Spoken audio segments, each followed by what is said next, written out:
welcome everyone to Balancing Act. I'm Linda Wilson, and I'm here with my buddy and partner in crime, Sam McEwen. How's it going, Sam? It's going great, Linda. How are you doing? I'm doing fabulous. We were talking offline. Sam's been sharing his story with us, and Yep. it's an amazing story. It's a wonderful story in many, many, many ways. And I think where we left off, you had moved your family to Florida. hmm Yep. Moved How? from the great state of Wyoming to Florida, um, and we believe God's will for us to move. We just had some things happen that, it lined up. You can call it what you want, fate, whatever you want, but I believe God's hand was all over it. And for anybody who wants the complete story, just reach out to me. I'm more than willing to share it. I share it all the time. So, but yeah, we got to Florida, and we we'd owned our house in Wyoming for quite some time, and when we left, it was under contract. Halfway here, the contract fell through. Yeah, right. And so, but we had enough money, and we got we were okay. Um, when we get down here though, and not realizing the economics in Florida, like the rental side, we had not decided where we wanted to live, and we knew the area, like Tampa Bay area, Clearwater, Dunedin, this area around here, and so we said, okay, we'll rent for a couple of years. Not a big deal. Okay. Well, we had no rental history, none, no rental history, right? So I have no rental history. Rita's a dental hygienist, and so she has to go through the certification process down here.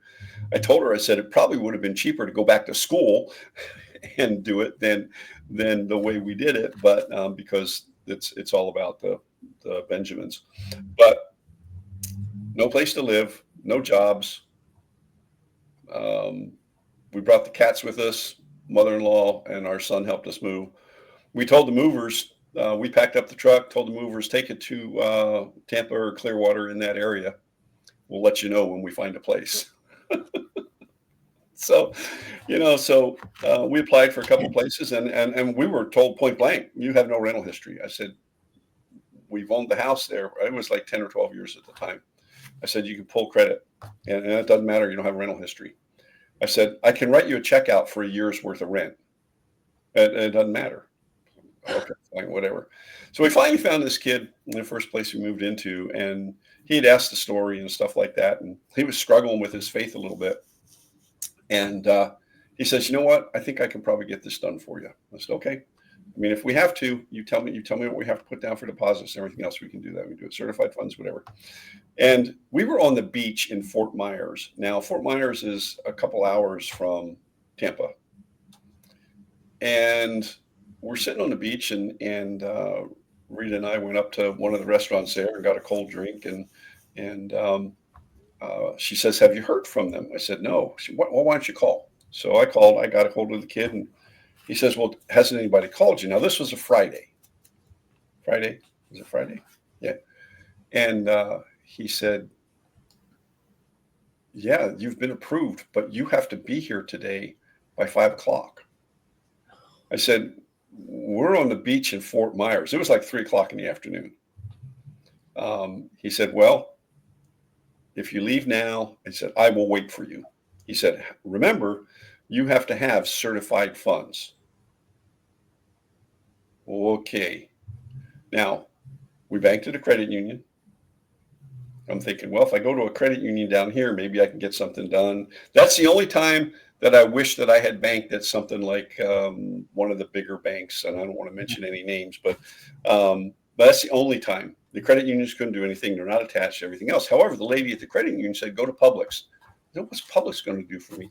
They will issue you certified, not money orders, but basically a certified check.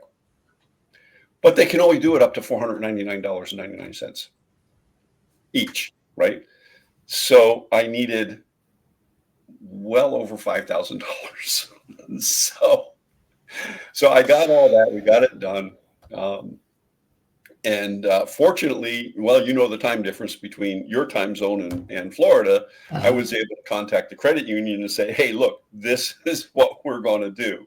And so they were, they didn't question. I think there was at least 10, uh, 10 or 10, 11. yeah, yeah, 10 or 11. So anyway, um, and then once I got everything done, I let him know we were on our way. He waited for us, had the keys ready, had the place ready to go, had gone in, turned the AC on, and How nice. yeah, all set up. And so, and the next day, the movers came and moved everything in, and we're here. And so that was the beginning of our journey. 2 days later, I had to take her to Gainesville, Florida, to do her first clinical, and that's a whole nother story. But but things really worked out for us. Things really good. She ended up um, she had to take all the tests that you would have to take coming out of college. She did 2 clinicals. Um, it was a crazy journey. But getting down here, we had no jobs. And I had talked to a gentleman who was looking to reestablish a sales territory in this area for his company. And he had some of the same affiliations that I worked with up in Wyoming. I said, I don't mind doing some cold calls for you and stuff like that. And, you've done sales, and you do want to have some sort of base, right? And they had nothing. And I would walk in, introduce myself, and well, who's that? Where are you from? And well, the company's based in Orlando. Well, we have companies that sell the same thing in Tampa, right? And so anyway, so there was that, and I got a few things started for him and everything else. Didn't know the area, didn't know anybody, and it was basically a shotgun approach is what he wanted. And when we decided, it wasn't working, not at all. It was driving me crazy, and so I just felt like um, that I was just spinning my wheels. So we sat down. We had a really long conversation with him. Decided that it wasn't working. I said, "Look," I said, "I think it'll work here for you, but you have to give a sales guy a bone. You gotta. You can't go out there every day making cold calls like that." He wanted 20 to 30 cold calls, not phone calls. And then if you'd have seen the computer system, that was anyway.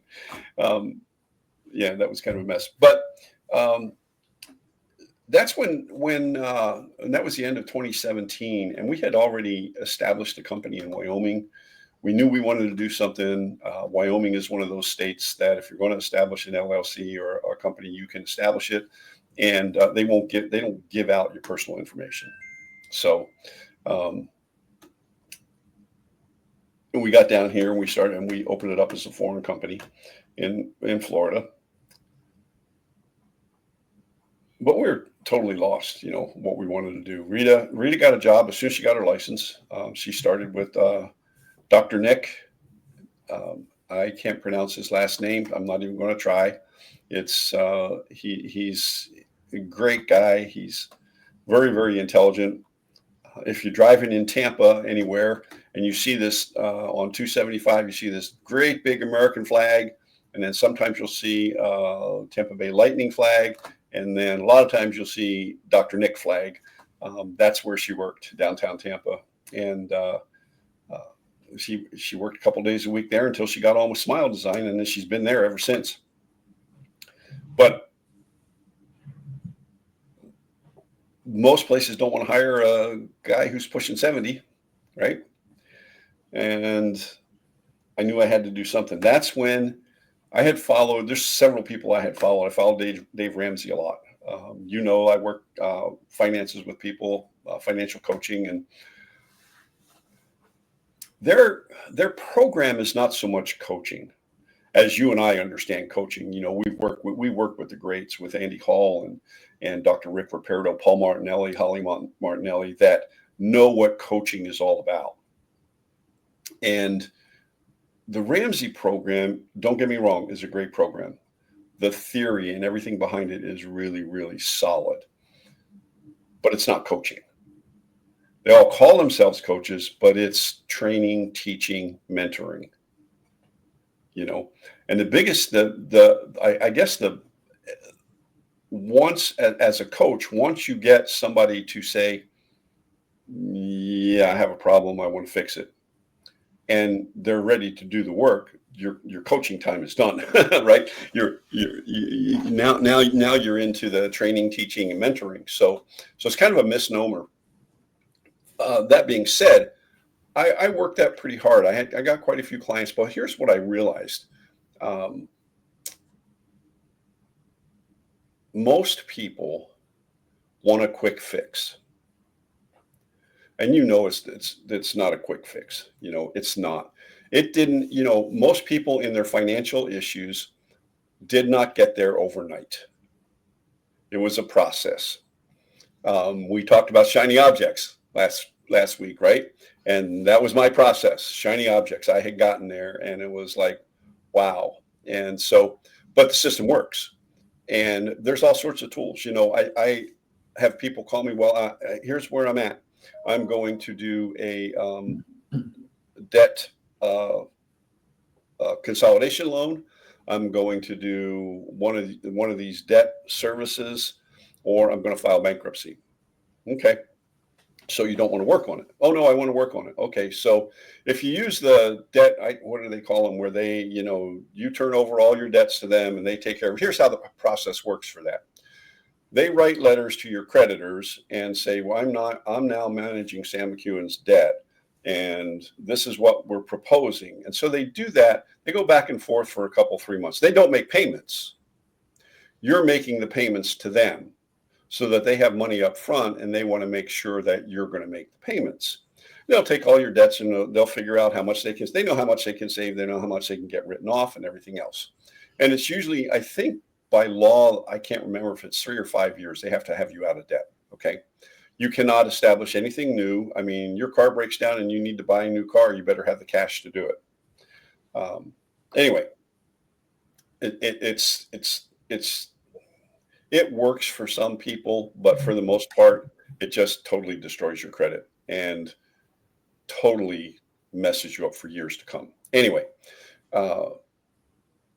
and you can do some of the same things without destroying your credit. Bankruptcy, I have had clients where we've sat down and there's not much choice. Okay. And then I have the clients that are successful are the ones who really want to work on it and will do the work. They'll write the letters, they'll send the registered letters, and then when they tell a creditor, this is what I'm going to do, they do it. And once you start doing that, that's the only way to get them to quit calling you and harassing you and everything else, is to talk to them. That's the biggest issue. People don't talk. It's a credit card company. I'm not going to talk to them.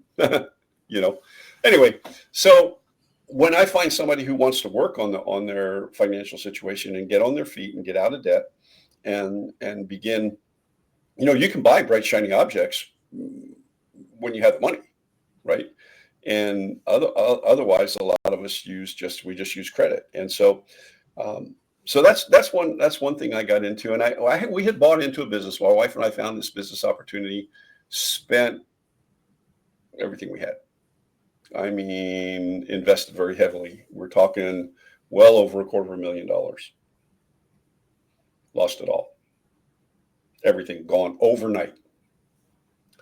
And here I am working on that business, working on the Ramsey thing. You know what that made me feel like when it came to the Ramsey thing, when I'm looking at all the debt that I had and how much money I had lost and everything else. And so that's when I ran into John Maxwell. Now, I had followed John as a pastor for years.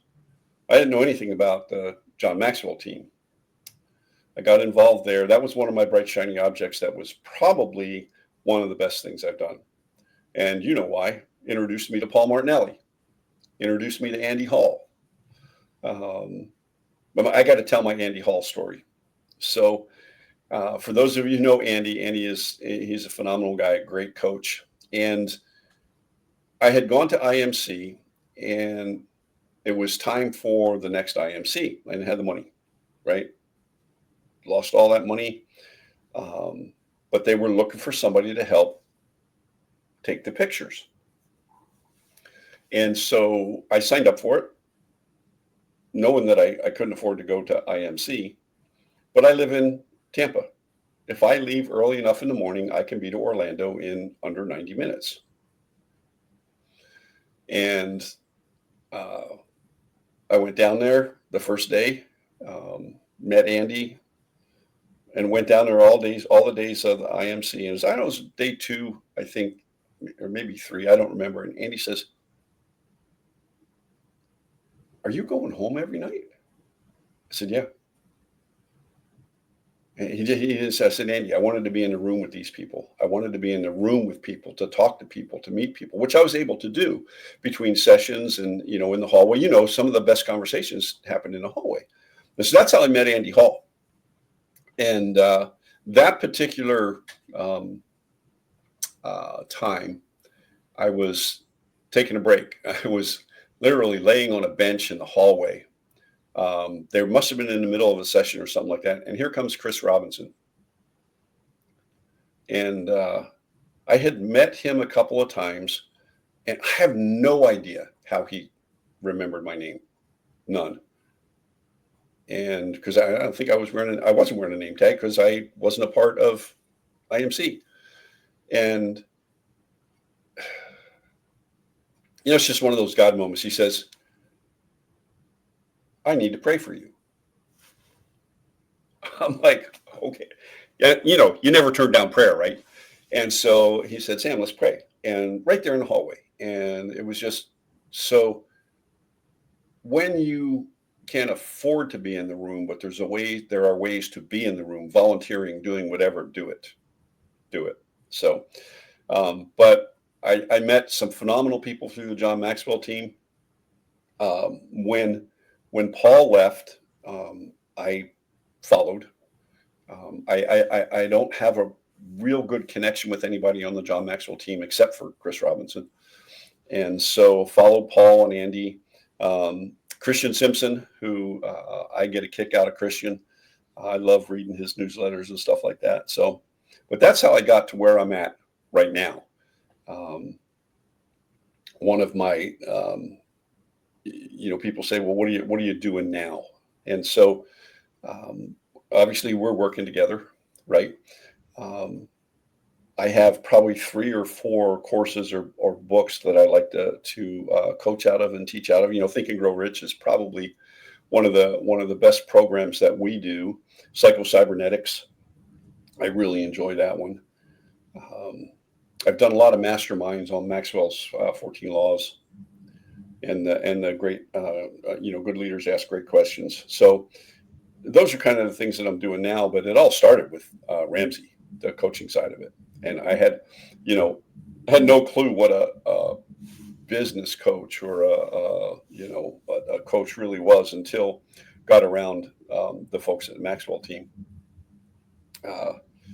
and realized that. And I tell my financial coaching client, if I'm using Ramsey's system, I have to call myself a coach. Okay. And so a lot of times what I'll do is I'll say, I trained under Dave Ramsey's system, but I have modified it my own. So this is more teaching, mentoring, and a little bit of coaching in there. So, because I know the difference now, and a lot of people don't. A lot of people don't know the difference between a mentor, a trainer, a teacher, and a coach. And Andy definitely shows us the difference. Absolutely. Makes it very clear. I think a lot of people think coaching is like sports coaching. Yeah. Running up and down the sideline. And, telling you what to do. Yep. Mm-hmm. And it's different than that. I'm so glad that, we both jumped in to help during the pandemic. Mm-hmm. Yeah. And that's how we met. Yeah. Just, reaching out to Andy going, how can we help? And yeah. Because, we were all locked down watching Paul's sunrises like, oh yeah, I know. Right. I tell you, those saved me. They really did. Yeah. Oh yeah. My wife would get up and she, "What are you doing?" I said, "I'm watching sunrise." "Where's the sunrise?" So we'd sit there and watch it, And for me, I'm 2 hours earlier, but I would set my alarm. hmm hmm I would check, Yep. the time, and I would go on and I would watch. I thought, what Yeah. else am I doing, right? Yeah. Yeah. Right. Nothing. That's the thing. And I think empowered living has given us both some opportunities that we would not have had. Um, Most definitely. and you know, regardless of your political fallout on the pandemic, look what it's given us. The friendship, right? The Right. collaboration that we have and the friendships through empowered living. So, God does things for a reason. And I think that I think, some hey, my grandson is a pandemic baby. They were locked down in Poland too. So Yeah, my great nephew is one as yeah, well. yeah, Well, we looks like we're running out of time, but I'd love to we are. come back next week and hear more about what you're doing now and Okay. how you're helping folks. So, Sounds sound good. good? All right. All right. Thanks, All right. everyone. We'll see you next week on Balancing Act and talk to you soon. Take care.